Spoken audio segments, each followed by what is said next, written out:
Good morning, everyone. Let's do some prayers. Om Guru Brahma, Guru Vishnu, Guru Devo Maheshwara, Guru Sakshat Parbrahma Tasmai Shri Guruve Namaha. Om Bhur Bhavaswaha Tatsavitravare Bhargo Devasya Dhimahi Dhiyo Yo Naha Prachodayat Astoma Sadgamya Tamso Ma Jyotirgamya Mrityurma Amritam Gamya Om Sahna Bhavatu Sahna Bhunaktu Saviryam Karvavahi Tejasvi Navadhitamastu Ma Vidvishavahi Om Shanti Shanti Shanti Om. So Brihadaranyaka Upanishad, we are on section 3 and verse number 8. That's where we ended the class. Let me just go through it, 8 and 9, very quickly, because I think we did do the 9 also. So in 8, this Rishi is saying, they said, they means the gods. And who are the gods? Our sense organs. Where was he who has thus joined us? It was found later, he is within the mouth. And who is this he? The vital force, Pran.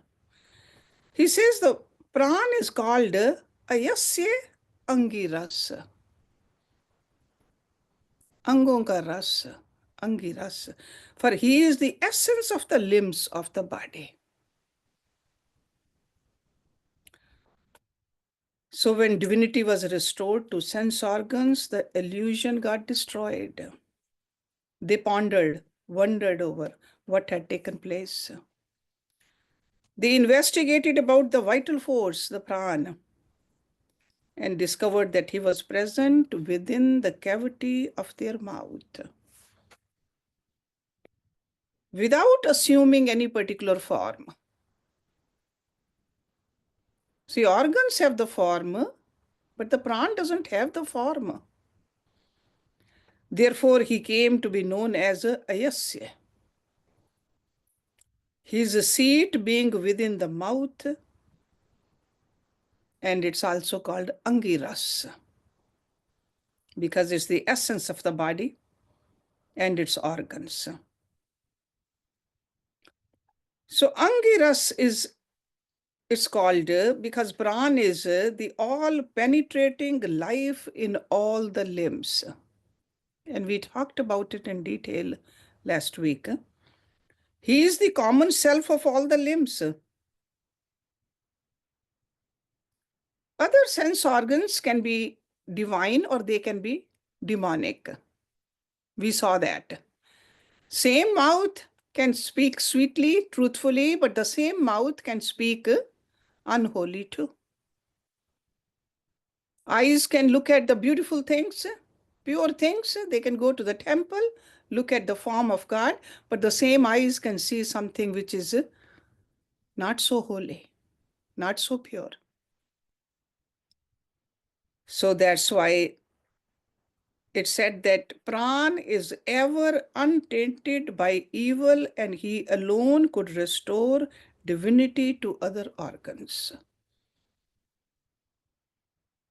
He is the only one who can successfully chant the Udgit. You remember this section started, this section is called Udgit. Udgit is the summons from Samved. So rest of the senses, they try to speak, but they could not. But Pran can. Later on, we'll see that after the departure of the Pran out of the body and limbs, they become dead. So, in other words, they function only as long as Pran is supplying life to them. So this was verse number 8, which we discussed. I just wanted to go over it again because it's very important to look at the deeper significance of it.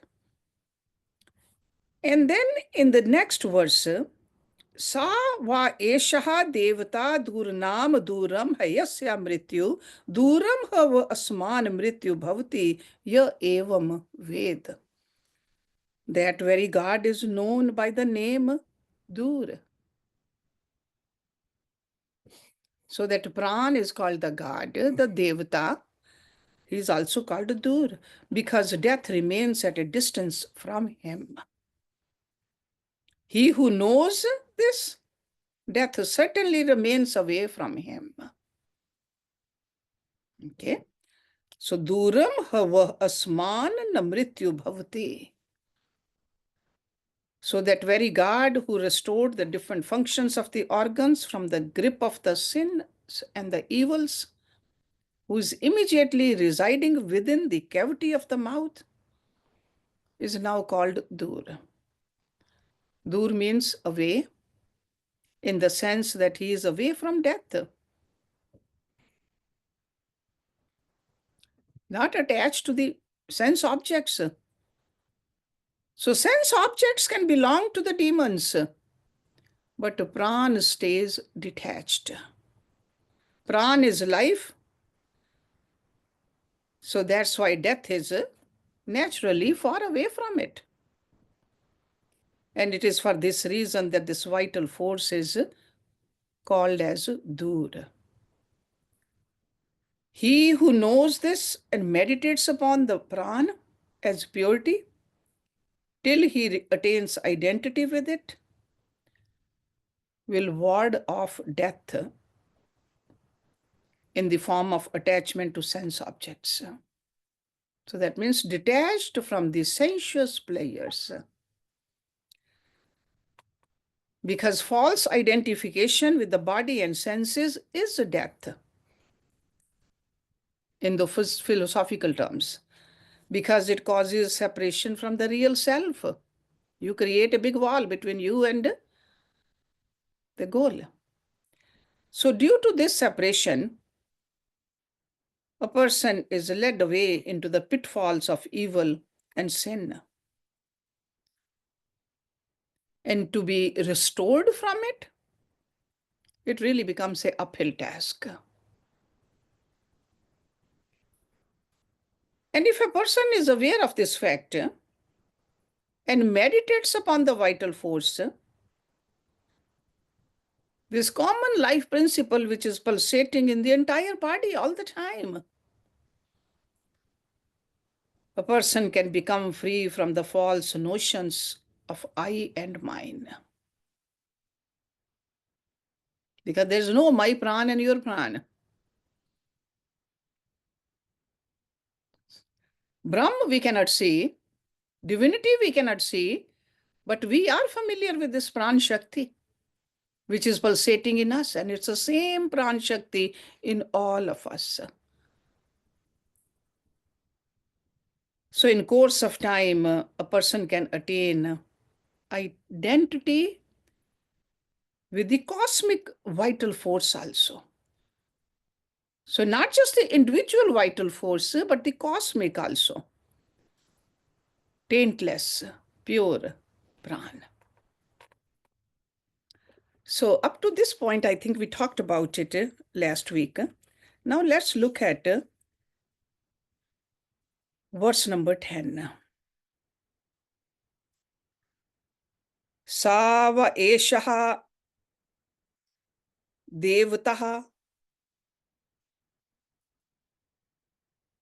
devata sam devata nam papman mrityum aprite yatra sam disham अंतस्त मया अंचकार तदासाम पापनो विनेदत्थात तस्मान जन्मनायत ना अंतमियात न एत पापमानम मृत्युम वायनितिः. That very deity removed the evil of these gods, which was a form of death, and carried it to where there was the end of these directions. There it deposited their evils. Therefore, none should go to a person of that territory or go to that territory, lest one should contract evil, which is the form of death. So that deity indeed, that deity which has restored divinity to them means all the senses. So Pran is the one which removed the sins of these other senses, which has been mentioned in the earlier verses of this section. And how the death was? The death was due to the attachment with the sense objects. So that deity, the vital force who had joined the different organs of speech, nose, and the rest to their presiding deities, after shedding off their false identification with their respective objects. That's how we should understand this. Okay, so instead of going towards the demonic, see, this nose wants to smell something outside, tell the nose to move inward towards that Pran Shakti. So removed the sins means made them free of the evil of the attachment and identification with the sense objects. So through that identification, they became subjected to evil influence. So attachment drawed the evilness in them. And what is this evil influence? It is our innate desire to enjoy sense pleasures. That is the evil he's talking about. Whether through the nose or the eyes or the ears, touch, taste. So that means through the medium of speech, nose, other organs. We just get attached. And he says that's evil. Unless there is liking for the objects, attachment will not emerge. Attachment is always something you like. And when a person identifies with the functions of the different senses, person becomes subjected to the demonical influence of lust, anger, greed, and others also. See, all those enemies, they come in group. Because of this innate quality of being attracted by things which are material, which are external, which are mundane.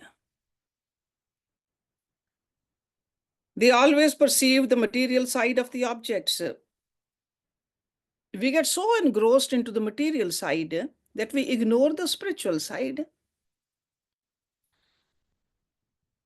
We forget that spiritual side is the one which is everlasting, the real.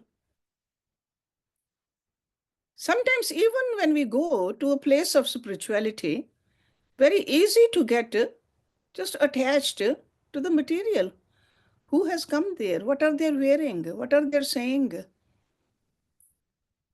What is that a deity made of? What kind of a marble? Where it came from? How big it is? We forget the essence in there. We forget that why we are there. We just get so attracted to that. Or sometimes we just get into the politics of it.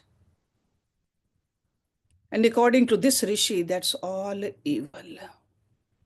Because that takes us away from the divinity, from the spirituality. So when the senses are emptied of their respective sins, the individual soul, who is none other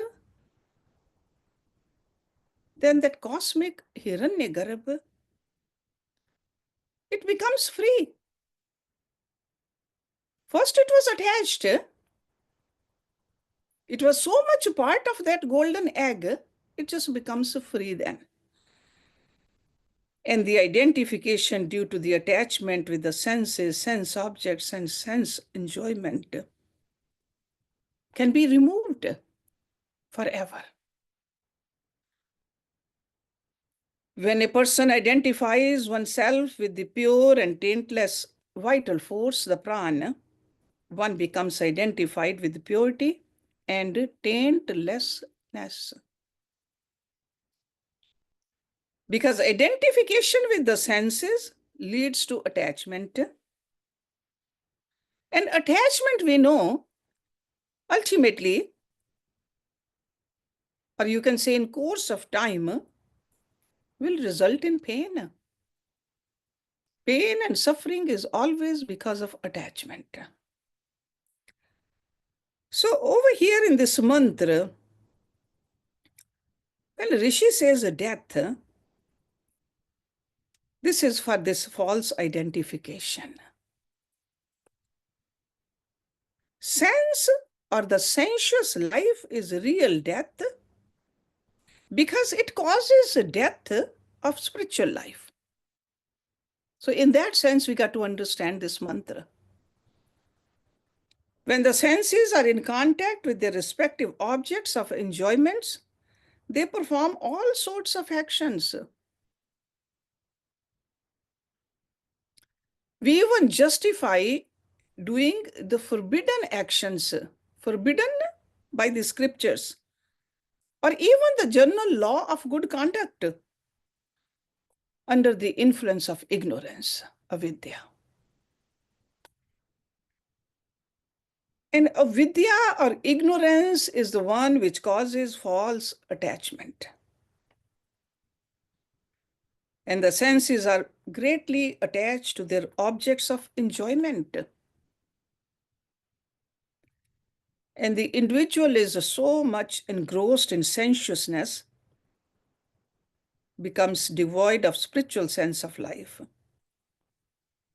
and eventually becomes dead to godliness. People don't even mind saying, we don't see God, there's no God. Because we don't see God. They forget that these material eyes cannot see the divinity. You need the divine eyes to see divinity. Gyan Chakshu. So that's why evil is a death, for evil kills the self in a person. Okay? So kills over here does not mean that it is killed, but not aware of it. For that person, the self doesn't even mean anything. God doesn't even mean anything. But on the other hand, when a person identifies himself with the pure and untainted and formless vital force, see, this Rishi is telling us this vital force, prana, is with us all the time. Meditate on that. Pran Shakti. Instead of with the sense organs. So if we do that, we will rise above the evil of attachment and this sensuous enjoyment. And it is natural, if you think about it, that evil does not affect a person who is above attachment.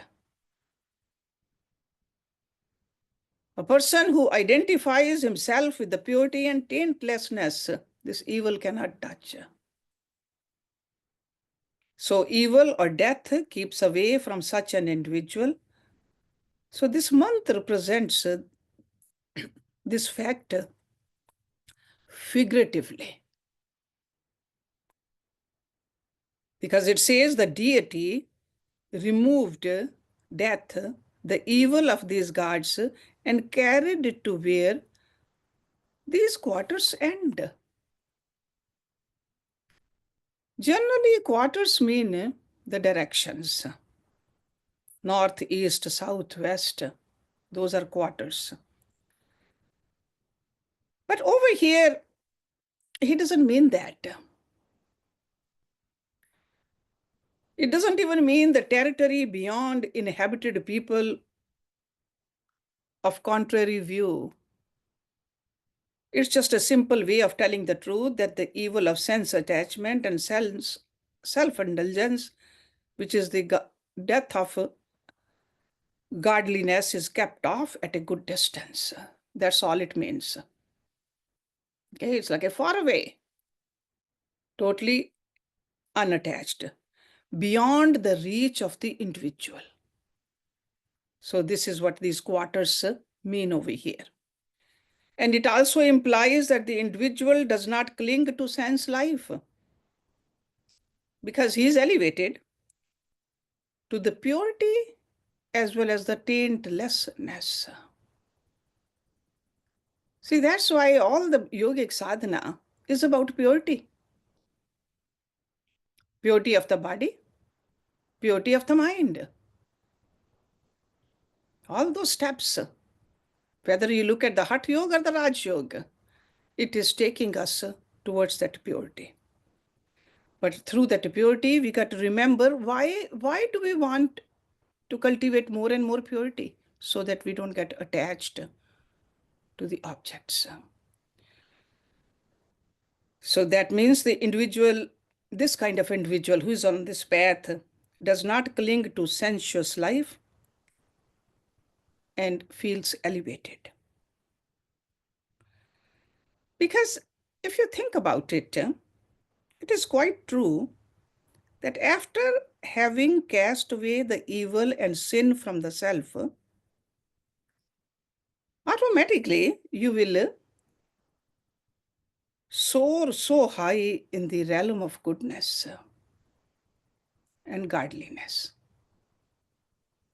It's like a feeling of elevation.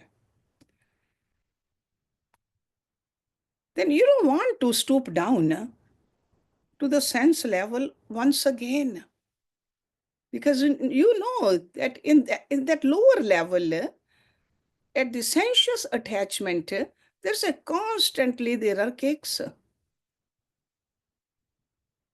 You enjoy something, after a while you don't enjoy it. Or that thing has been taken away from you, or the person is taken away from you. There's always kicks. So you want to move up, where there's no more pain, no more suffering, free from attachment and sense enjoyments, no more prompted by the lower impulses. This is what this Rishi is telling us. So he throws off the sins far away. As far as the end of the quarters, it's just like a far, far away, where they don't come back again. Okay, so this is what these quarters are. The evil cannot go anywhere. It has a place in everybody's mind. But the mind which has been rendered pure is free from this evil. So that's why not that just the senses, the mind has to be kept pure. So one should not go to that person in whom the evil of attachment is prominent and active. Because otherwise, once again, you can catch this evil. It's almost like an infection from the other person.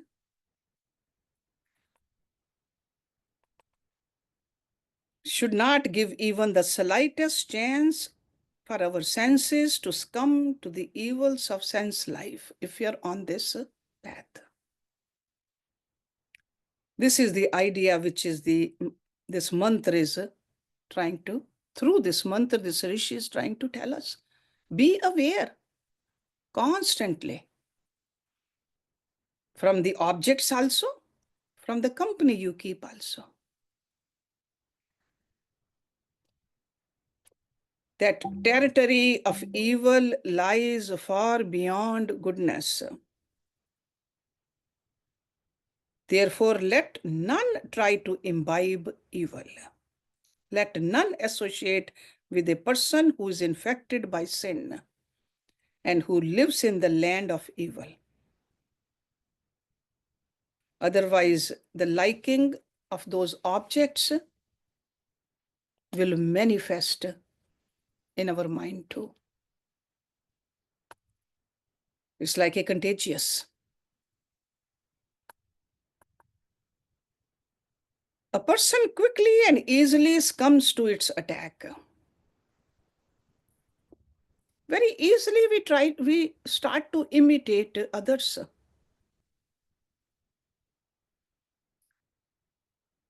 Watch the company which you keep. Even if you don't have those habits, sooner or later, you will have those habits. That's why this Rishi is warning us.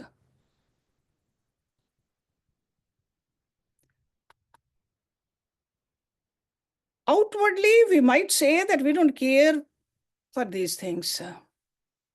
They don't have effect on us. But the senses drag us to enjoy an object which it seems like the other person is enjoying.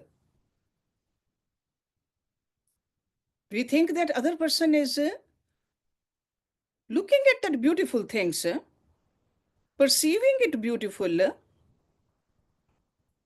and you want to possess it too.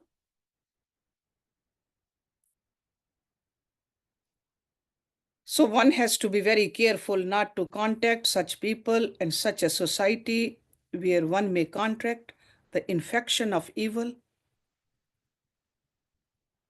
and kill your own sadhana. It's very easy to slip back. And second time around, it's hard to start again because there's a little guilt inside us. And this person whom the text or this mantra or this rishi wants to be shunned is the sum total of all evil tendencies in us. Okay, he's not talking about just one thing. He's talking about all of them. And that's why the word Pap Purush is used. Evil person. So to avoid going to this sinful person means to disassociate with our own evil tendencies. So it's not just outside company, but our own tendencies also. We got to look at it. What kind of a pop tendency we have? Sure, we have taken over, gotten rid of with great effort. We don't want to be in that company again of our own lower urges. We used to do that. We did that, but we don't want to do it again. Because if the aspirant who has become pure and taintless associates with his old evil tendencies, he may once again manifest the devil in him. The devil will pierce him, strike him. And one vice comes, brings several vices with it. Okay? So with these mantras, he's trying to tell us, giving us the examples which we are familiar with. We know our senses. We know what they do to us. They are devtas, but it doesn't take much time for the devtas to become demons. We've got to be very vigilant. Let's look at one more verse. Verse number 11. Sava eshaha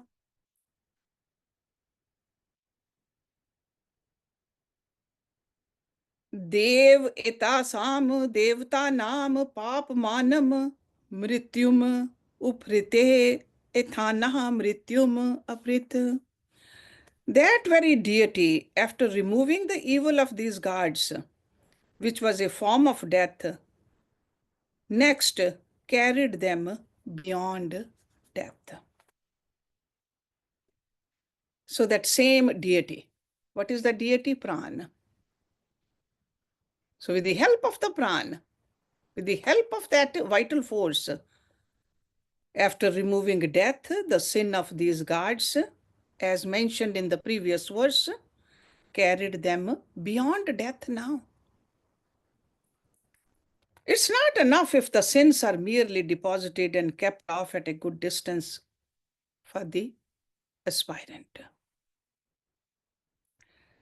Disassociation with the evil alone will not keep us immune.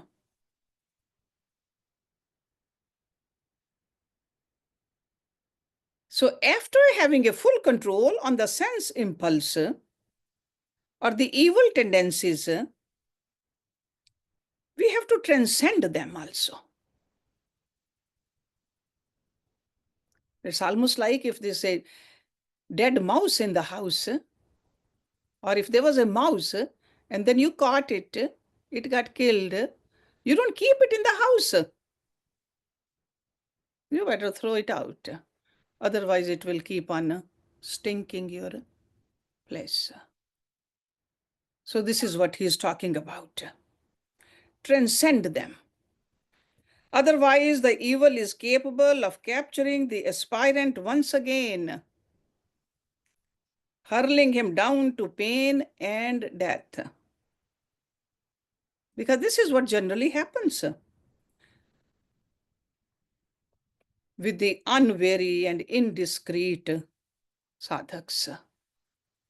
The minute you become a little lazy, careless, these evil tendencies, demonic tendencies, will definitely take over. They are very powerful. So destruction of sin is not a state of total annihilation of the entire evil. It's only a disassociation of a self from the sense organs. Because even after the disassociation, a person can catch the infection of evil tendencies if he has not transcended them. That's why they always say the snake, the disease, or enemy, kill them completely, not halfway. If they are killed halfway, they will definitely wake up again and capture you with more strength. It's written in our scriptures. Disease, if there's any cell of that disease left, it will multiply again. Snake also, enemy also. How to transcend the evil once for all? It's by burning its very seed.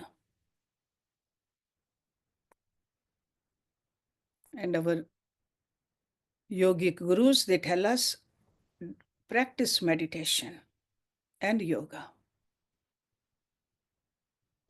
Not merely by subjugating the evil.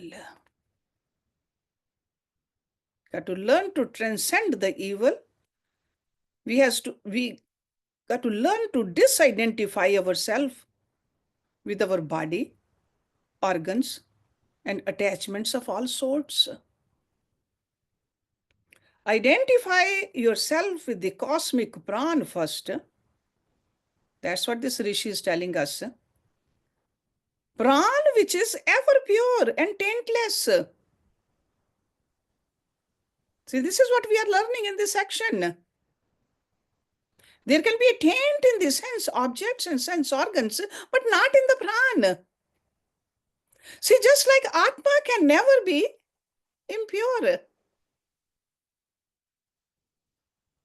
It's always blissful, always pure, always divine. The same way the prana also. Ever pure, ever taintless, whom the evil could not touch. And this prana is the one which blew off the demons on all sides. Pran is the one which made them powerless.